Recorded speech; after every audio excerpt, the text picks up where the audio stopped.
We photograph, film and mail ourselves silly. Our whole lives are constantly being recorded for future reference. But is that really true? Our memory evaporates. Hard disks last only 5 years. Internet pages change all the time, and no machines are available to read the floppy disks we used barely 15 years ago. Digital data is vulnerable, much more so than film or paper.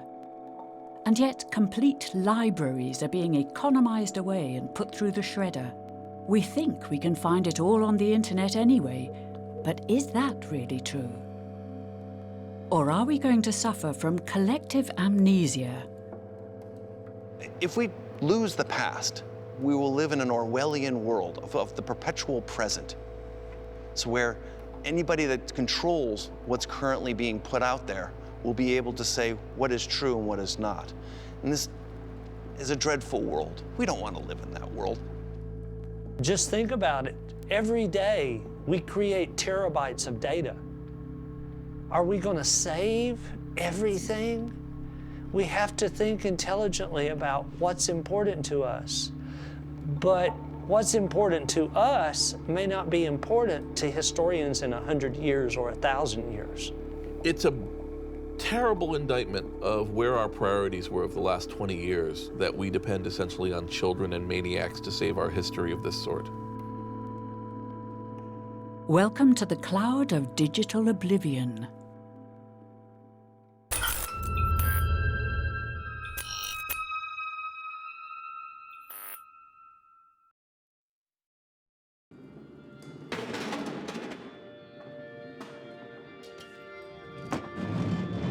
We find the first traces of the memoryless zeitgeist at the Royal Tropical Institute in Amsterdam, where the world-famous library, which was built up over 250 years, suddenly fell victim to austerity.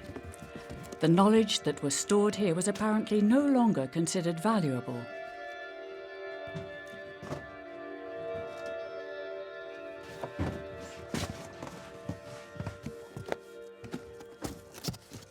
We hebben tegen een deadline aan moeten werken. Letterlijk met een bijna een viskar door het land getrokken om te leuren met je collectie. Wie maakt je los? Maar er gaan nog veel meer bibliotheken sneuvelen en dan is het ook echt weg. We hebben ook de hele geschiedenis van de ontwikkelingssamenwerking. Is nergens anders aanwezig. En het ministerie wilde dat ook zelf niet hebben. Dus dat is ook heel vreemd. Ik heb vlak voor onze deadline viel het ministerie opgebeld, gemaild, gevraagd. Ik vraag jullie niet om geld. Ik vraag jullie om opslagruimte. Ik heb hier 100.000 documenten. Helemaal voor jullie verzameld. Het is jullie geheugen. Het is ook een deel van jullie collectie. Ik vraag om opslagruimte. Binnen 2 dagen kreeg ik antwoord: wij hebben geen bewaarfunctie. En dat gaat gewoon weg. Het eigen geheugen van het ministerie voor Ontwikkelingssamenwerking, daar heeft het ministerie voor Ontwikkelingssamenwerking geen interesse in. De denkfout is, alles is aanwezig op internet. Maar we spreken hier over een periode, grofweg uit de jaren 50 tot 2000, het pre-digitale tijdperk. En het lijkt wel of daar niet over nagedacht wordt. Dat die documenten allemaal verdwijnen. Wie wil er nou een boek hebben over TB-bestrijding uit 1958? Dan zou je misschien nu van zeggen, ja, dat is niet interessant, maar dat is straks hartstikke interessant. Er zijn heel veel voorbeelden te noemen van publicaties van tussen de jaren 50 en 2000, het pre-digitale tijdperk, waarvan je zegt dat is straks voor historisch onderzoek hartstikke belangrijk. Ik denk dat dat te weinig op de agenda staat.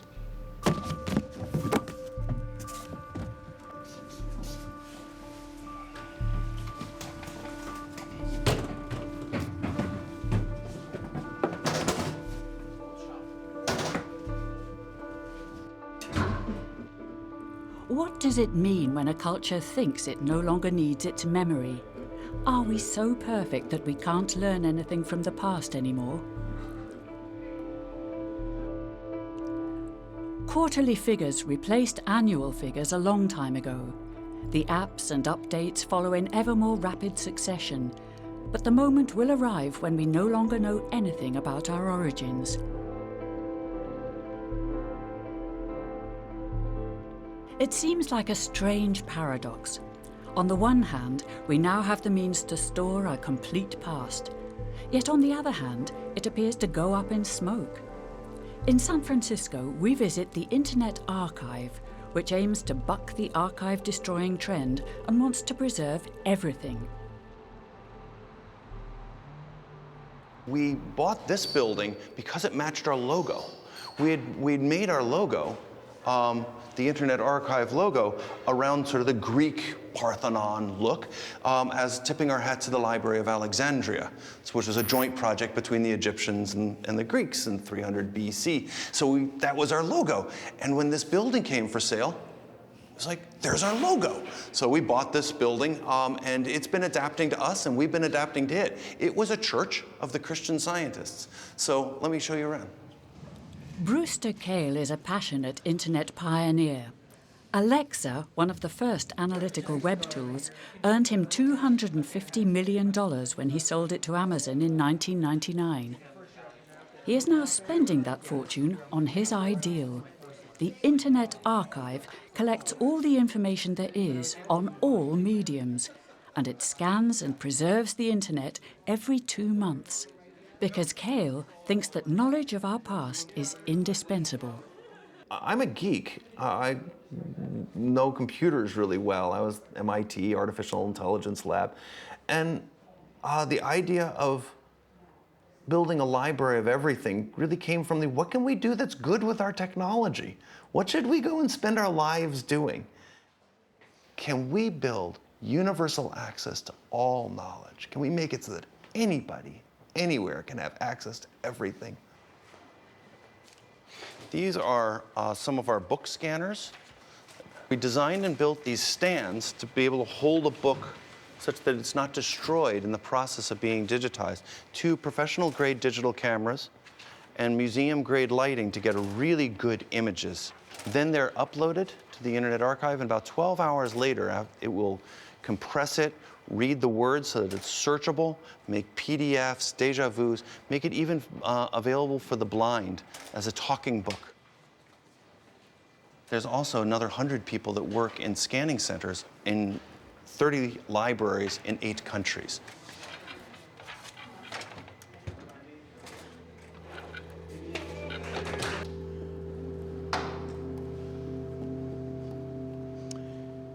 Libraries have always played a special role in society. They've lived outside of the realm of commerce.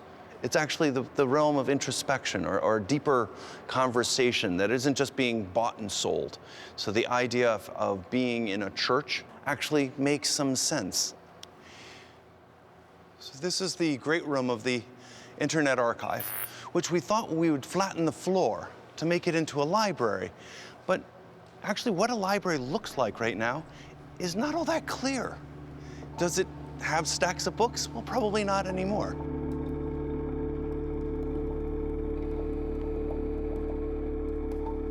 These are some of the servers of the Internet Archive. The archive is about 15 petabytes of data. It goes mega, giga, tera, peta. And just these is about 2.5 petabytes.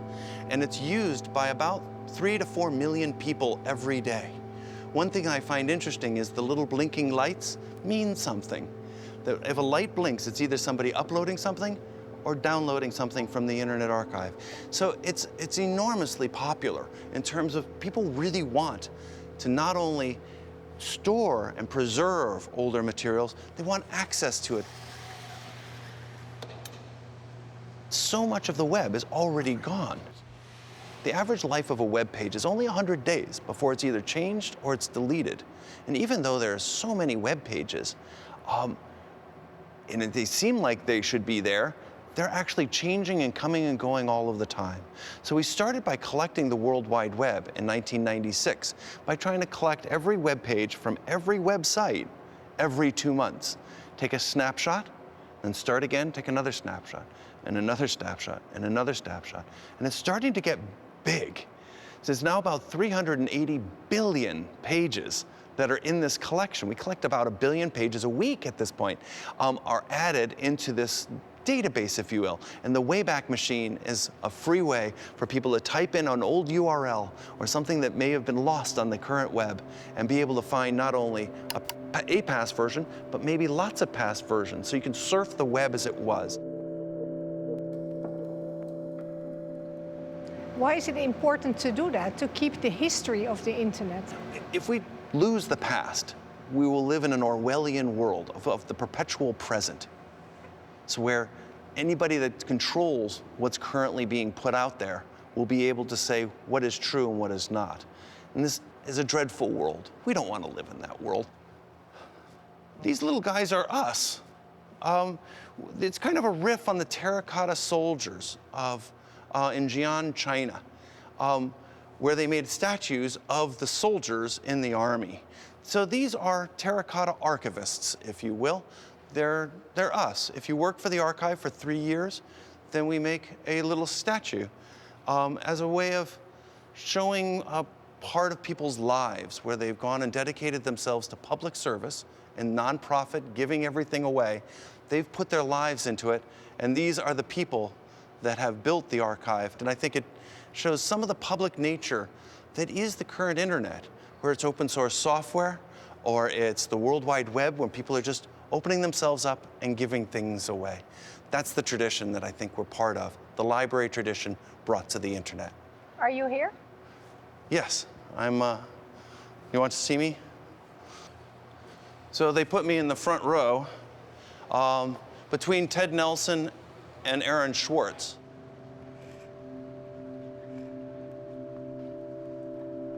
Cale and his band of new librarians contribute to the tradition of sharing knowledge by spending their own time and money on a universal archive for mankind.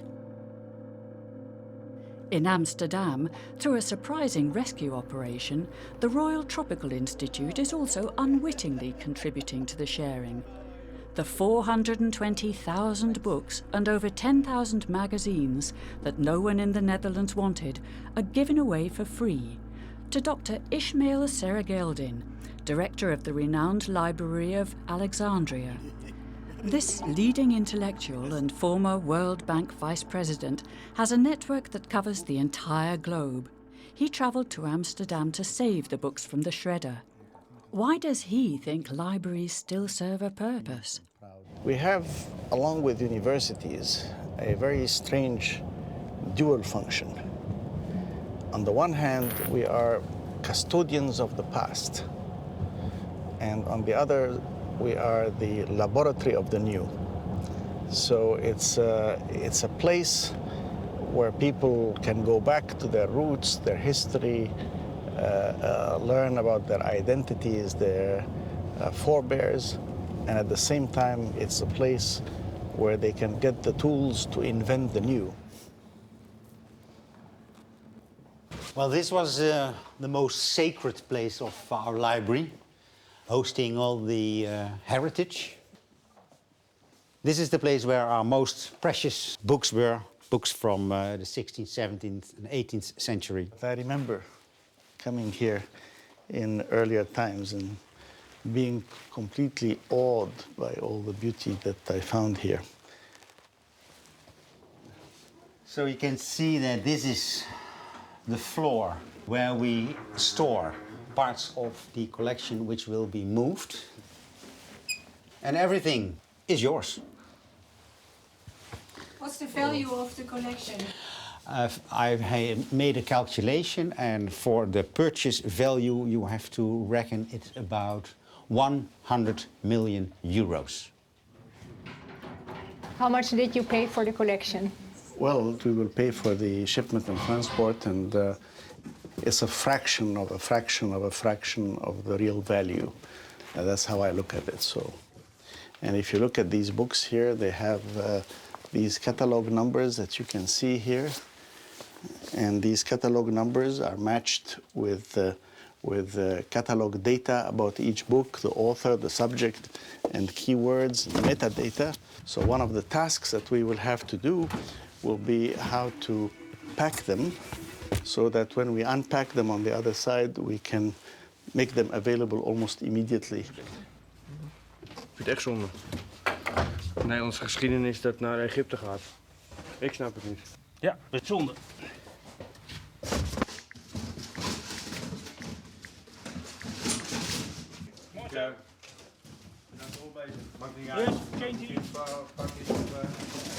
السكانرز والبيسيز ده شحن جو. لأن الأجهزة مش هينفع عشان التخليص وعشان الفحص بتاع المصنفات الفنية. لأن هي الأجهزة متحمل عليها السوفت وير. I do have to warn you because it's all empty now. Yes. Now what you see is a little bit only of decoration because this beautiful reading room is now being used as a meeting room. And they have asked us to decorate it with a few books. But you can see that. But it's a shame when books become only artifacts rather than living pieces of our memories and the living contribution of someone who is no longer with us, but who can still impart his or her wisdom to next generations through the vehicle of the book.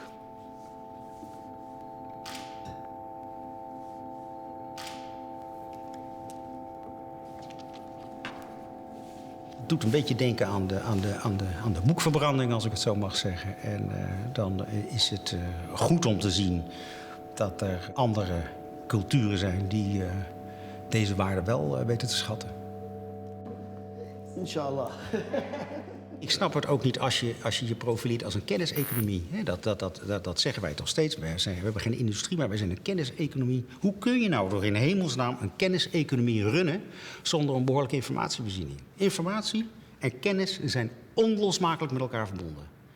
En ik kan het haast niet begrijpen dat dit bij de politiek niet duidelijk is geworden. 1, 0, all engine running.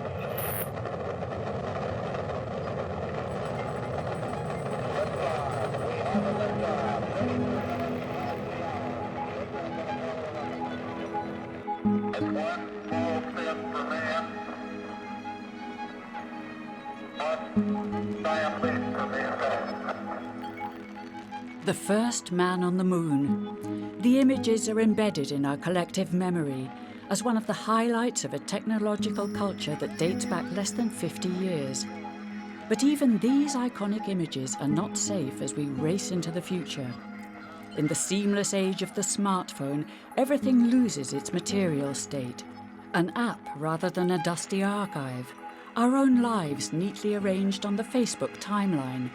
Billions of pictures dissolved in the cloud.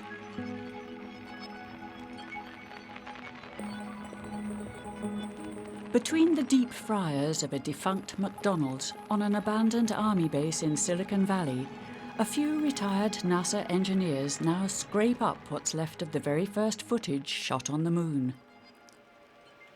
I remember eating hamburgers, I remember eating breakfast here because the NASA Lodge, where a lot of people stay, is right across the street. One of the NASA people, when we were asking, thinking about where to get, they said, well, the McDonald's just shut down and they have French fryers in there and you're going to be soldering, and so you can have the French fryer fans on to suck the soldering fumes up. And we're going, okay. And it had good air conditioning and good power, and so we moved in. These tapes that we have here are literally the first time in all of the history of humanity that we saw the moon up close, and we almost lost it.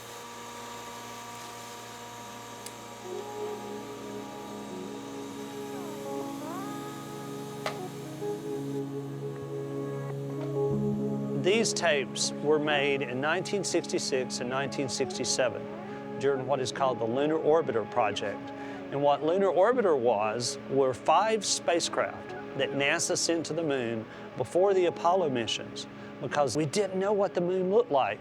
When you landed, were you going to sink into the dust? Would it be too rocky? So if you know what it looks like, you can plan for the landing, and so that's what these were.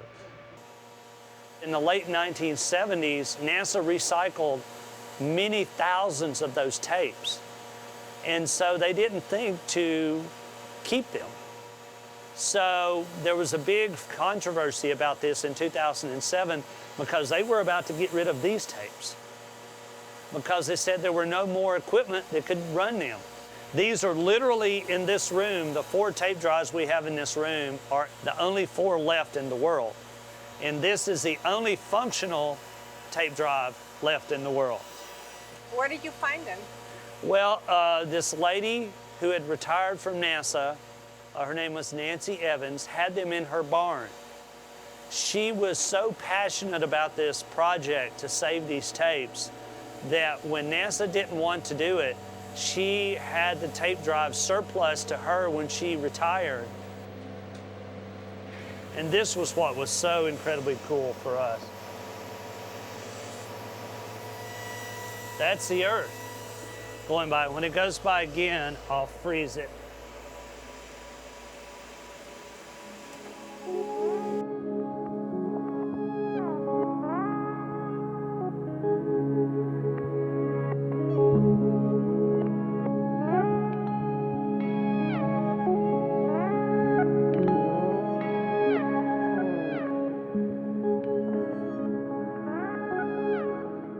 We did lose the highest resolution images of the Apollo landings. Right now, the data from the scientific instruments on the moon is on a tape somewhere in a building. We don't know where that tape is.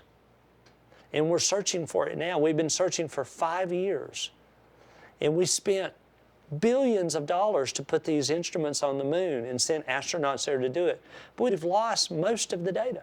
Think about it. We have less than 1% of the written documents from Rome. We have less than 0.5% of the written documents from Greece, from Egypt, from the Egyptian civilization that lasted 3,000 years. We have 0.0001% of their documents. I have 6 hard drives from 1995. Only 3 of them work. And this is data from an experiment of mine that flew on the space shuttle. And we live in an era of budget cuts, and we can easily see to where you could get into a situation to where they just quit manning the libraries, they quit powering the servers. And what happens then? It's all lost.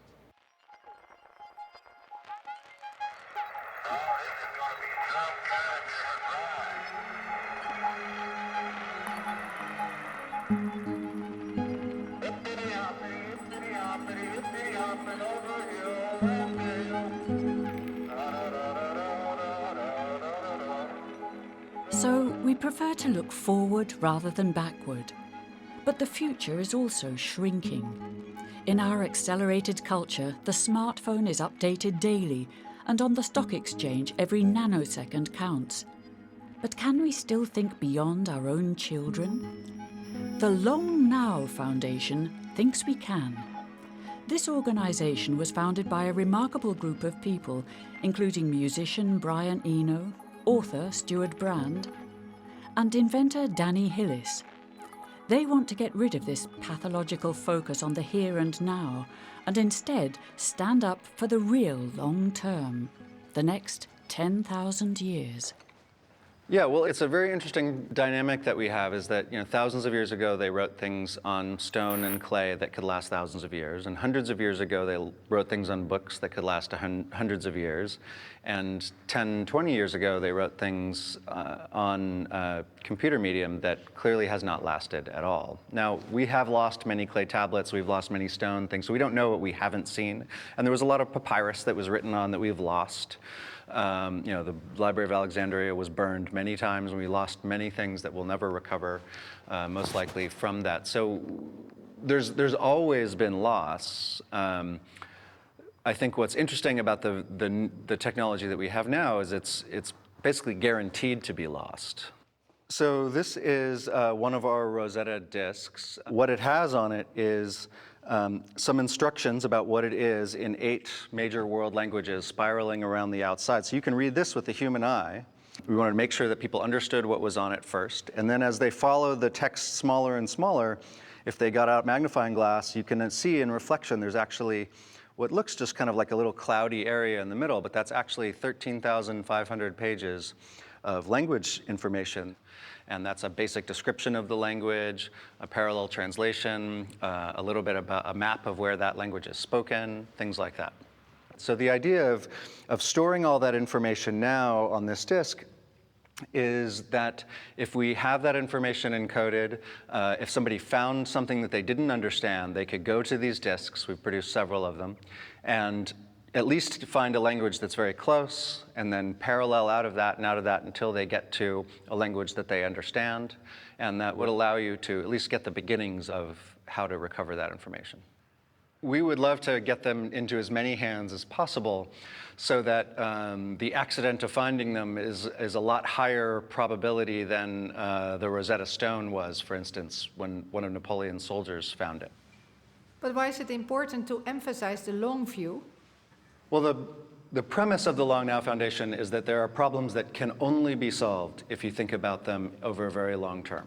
So, for instance, if you wanted to solve world hunger and someone gave you 4 years to do it, you would just say, it can't be done. But if you said, solve world hunger, you have 200 years to do it. You'd say, oh, okay, well, now I can lay the groundwork for the next generation of people who are going to start solving this problem. And so we wanted to, in effect, be able to give people permission to attempt very long-term projects because there's some problems that can only be solved on that time scale.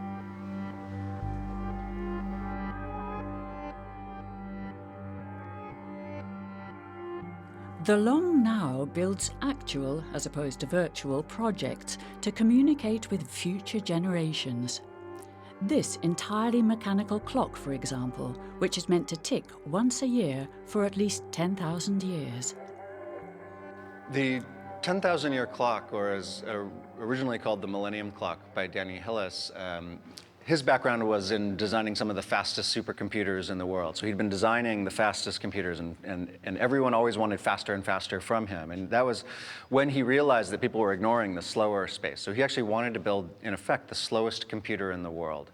And he wanted to do it as an icon to long-term thinking, and he thought there's no better metaphor for that than a clock, as keeping track of time and changing the way you think about time.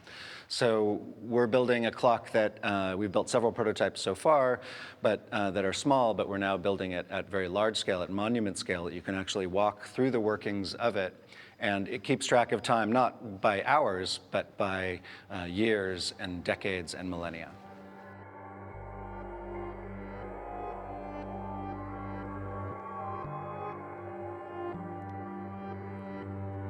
We definitely can see examples where people ignore the past. I think one of the more treacherous ones recently was in Japan after the tsunami. They found these markers that were several hundred years old that said, do not build homes below this level.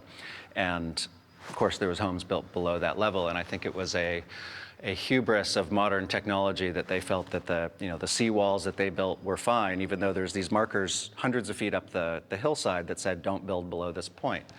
And so you can see where an ancient technology was trying to communicate with the future, and it was being ignored.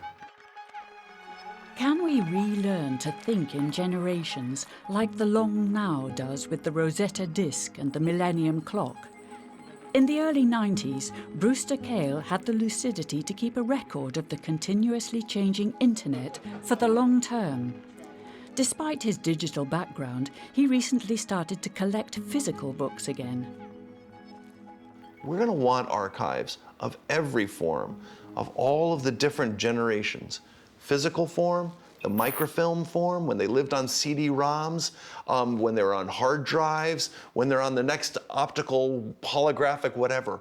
We're going to want to keep each one of these generations to make sure that we have a way of knowing what really happened and not make it so that people can go and change the past.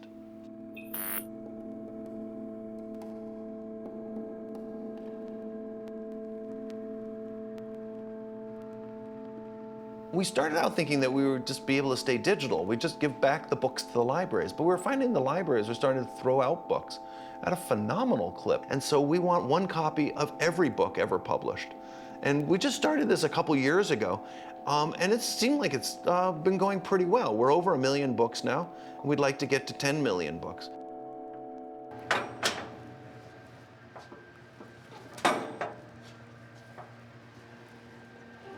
Every book is cataloged, so we can say Mark Twain. It's in the back of this container on pallet 6, box number 5.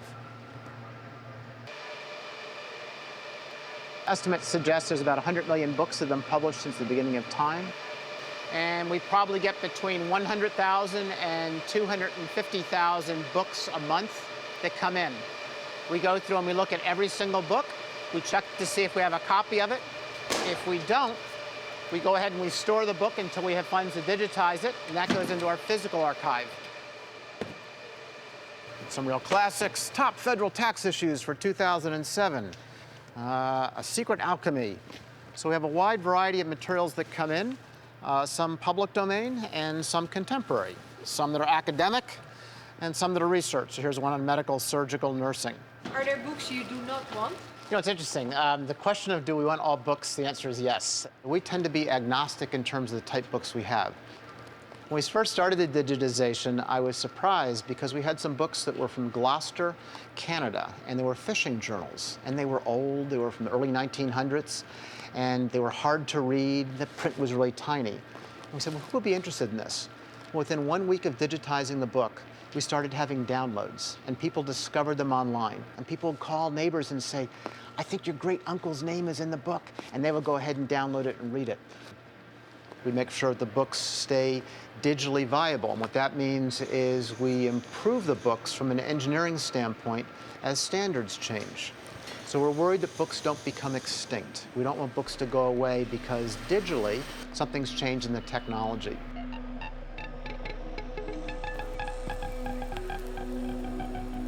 We can make it available to everyone in the world.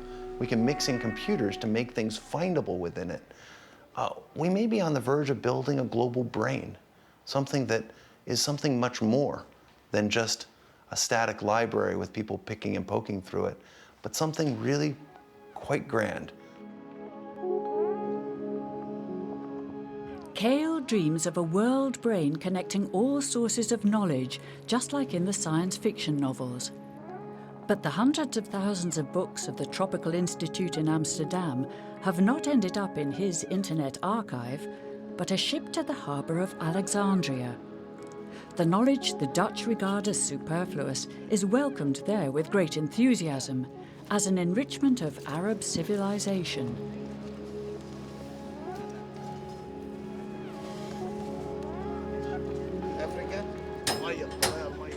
طبعا بنشكر الحكومه الهولنديه وبنشكر المكتبه هناك انها ايوه لما انا كنت قالوا لي فعلا ان هم انا افتكرت كده قالوا لي ان هم بيهدوا هذا الكلام. بنشكرهم على الاهداء، لكن بالتاكيد هم بيهدوا للمكان الذي يصون هذه القيمه العلميه والذي يستطيع يستفيد منها، وانا متاكد طبعا الاستاذ الدكتور اسماعيل هيضيف الكثير لهذه القيمه من خلال الاعمال الكمبيوتر اللي بتتم والتراجم اللي بتتعمل، لان هو بيترجم للغات كثيره 7 على ما اتذكر او يمكن اقل. انما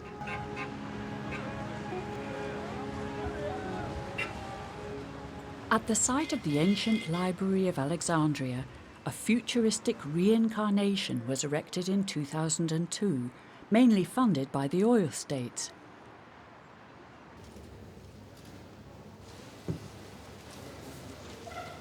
Founding director Serageldin believes that this famous library from antiquity can again be a junction of knowledge in the 21st century.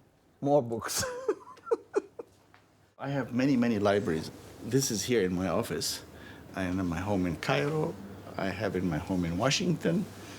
And I have in storage.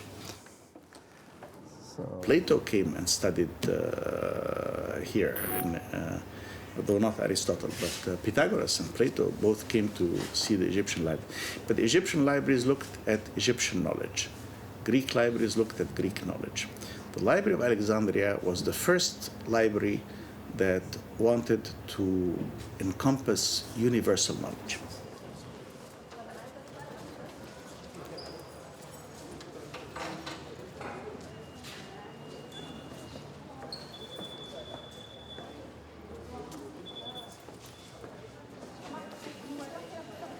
طيب شفتوا الجدار اللي حوالين المكتبة من بره؟ شفتوه؟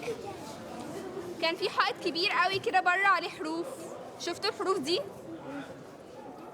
شفتوهاش؟ شفناها يا ميس. ايوه الحروف ديت 120 لغة. ودول 6000 حرف من الجرانيت الأسواني.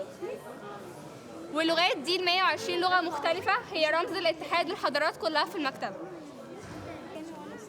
The Library of Alexandria is an effort to recapture the spirit of the ancient library with the tools of the 21st century. And so you have a library that, has books, but also has an enormous amount of electronic resources. We have the only copy of the Internet Archive outside of San Francisco. We are tracking a very large part of the websites with robots. We have a huge digitization program that is ongoing. We have instant printing available. We get over 2.5 million hits a day, so almost 1 billion hits a year on our websites. And I think that this shows that we are in both worlds, the virtual world and, yes, of course, the world of books as well. Well, reading is also a way to access our past. Why is that important? All humans are creating an identity as they live through their life. In fact, one of the stunning images we have is an amnesiac, a person who presumably could function, but somehow has forgotten his or her past, and how totally lacking they feel, that something has been taken away from them. And in the same sense, you cannot really be part of society or humanity if you lose touch with your collective memory of your community, your nation, your culture, your region, your families in the broad sense. And thus, humanity needs to have that link with the past. Mm-hmm. And knowing where you came from enables you to forecast where you want to go. هنا بقى كل الفلتات اللي هي لسه معموله شرينك. بصي اهو بصي للاخر خالص. من هنا للاخر. ياه ما هي للاخر. اوكي.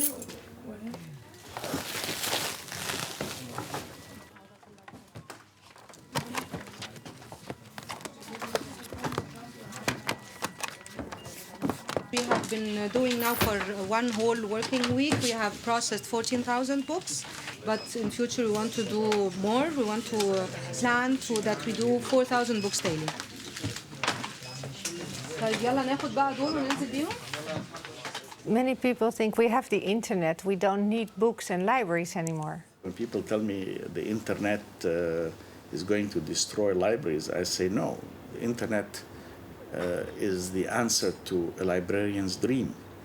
The librarian's dream has always been, from the time of the ancient Library of Alexandria, to bring all the knowledge of the world and put it at the fingertips of he or she who seeks knowledge.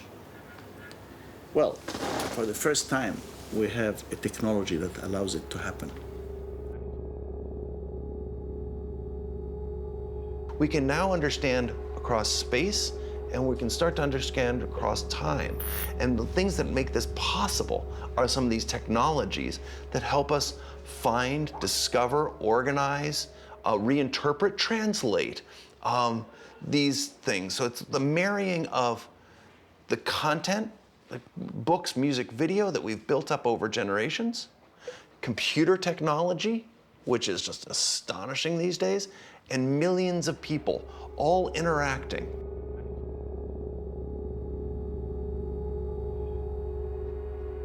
So this digital dream to preserve everything and make it available to everyone is still very much alive.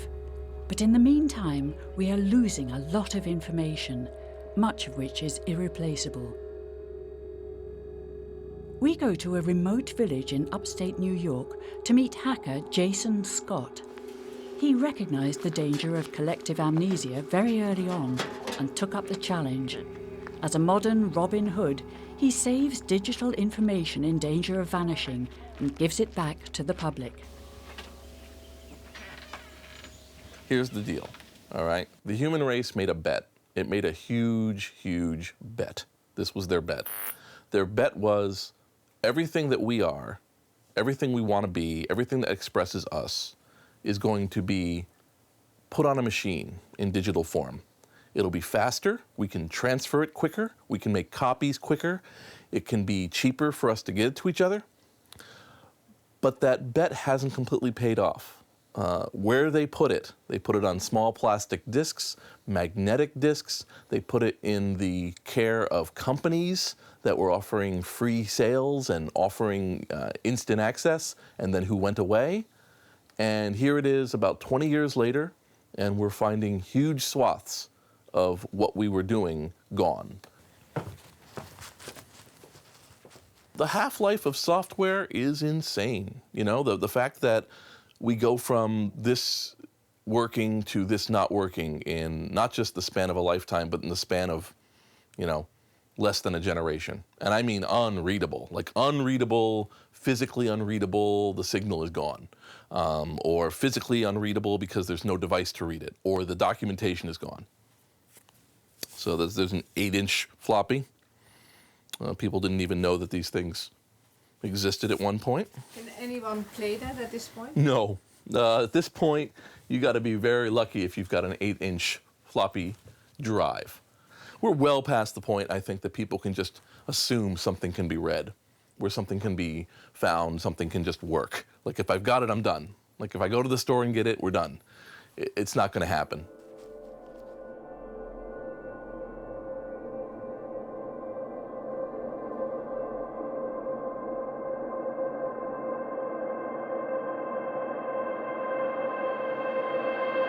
So there's this site here, and it's called Dogster, which is a nice, cute name from the early 2000s, and it's a collection of dog-related sites. So not only do they have dog news and dog information, they have what they call their community. And what happened is that earlier this year, they announced to everybody, yeah, we're just going to close this. We're done. You know, it's been 10 years. It's been a good run. We've had a good time. But yeah, we're out of the business. And if you don't take the time to get the stuff off, it's going to disappear. And I said, that's not right. And my group got involved and started downloading everything from them, every dog account, every cat account that we could find. And this is something on the order of 1 million dog accounts. Why are they important? Well, we only learn and become better by knowing our history. And like it or not, these websites are our history. They are where our photographs, our memories, our expression of humanity, they're all going online now. We can't just say, well, we'll just round up someone's attic and we'll understand what was life like at that time. It's all going to be on hard drives. And because of that strange paradox, it's really easy to lose data, but if you work hard, you can easily save it too. When we have a site that's going down, we put up something called the Archive Team Warrior. And the Archive Team Warrior is a program that you can install on your local machine, on your laptop or a machine at work or otherwise control, and then it will be assigned tasks. And it will do the work, and it will compress it, and it will place it in the Internet Archive. We had the city of Detroit go bankrupt. We grabbed a bunch of city websites. When the president dies or when a president is deposed in another country, we grab everything. We grab all their official stuff. When Gaddafi was killed, we went and grabbed all of his official propaganda sites that he had done. So we see on the leaderboard that MYH is winning. He has downloaded 647 gigabytes and 1.8 million user accounts. And it's really encouraging to see someone who's 17 years old, who's younger than most of the things that he's saving, to watch somebody say, this is important. Wow, I better put all my effort behind this. And just being engaged in that sense of, I have to be the steward of today because otherwise no one will do it. It's a terrible indictment of where our priorities were over the last 20 years, that we depend essentially on children and maniacs to save our history of this sort. So we have outsourced our memory to corporations without knowing where this free cloud will float to. But what does the ephemeral nature of the internet mean for our own life histories, which by now are stored mainly on our Facebook timelines?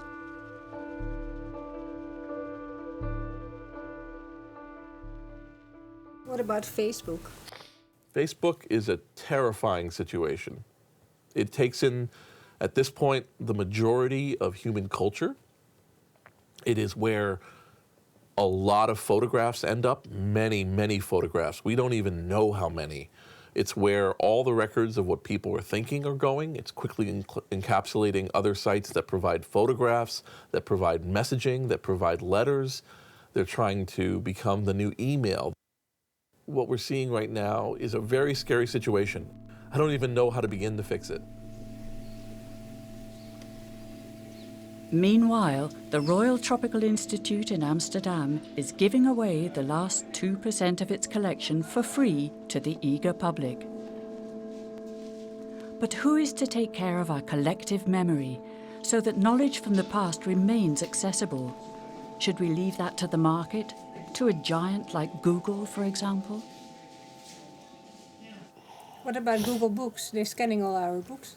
Google is scanning a lot of books, and I don't trust them to keep any of them. I certainly don't trust them to make them accessible to the public. They have already shut down access to a lot of those books. It's much harder. You can't just read a book online. Google is not a library. And so when people see Google Books, they think, oh, that means library. What they really mean is pile of more data for us to use to sell you more things. Google is actually in many ways the closest organization to us, even though they are tens of thousands of people and doing fantastic things, but they also want to go and build a library of everything.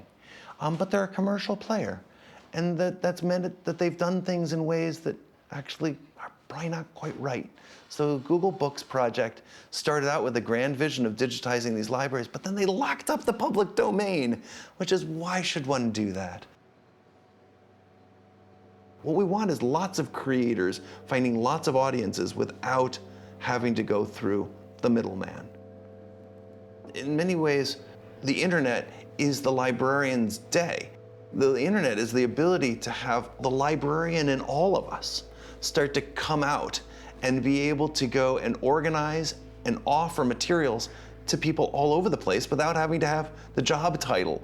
But there's absolutely a role for the organizations and institutions, we just don't want singular ones, to go and repeat the collections in multiple places. So we don't have the fate of the Library of Alexandria version 1, which is best known for, not being here anymore.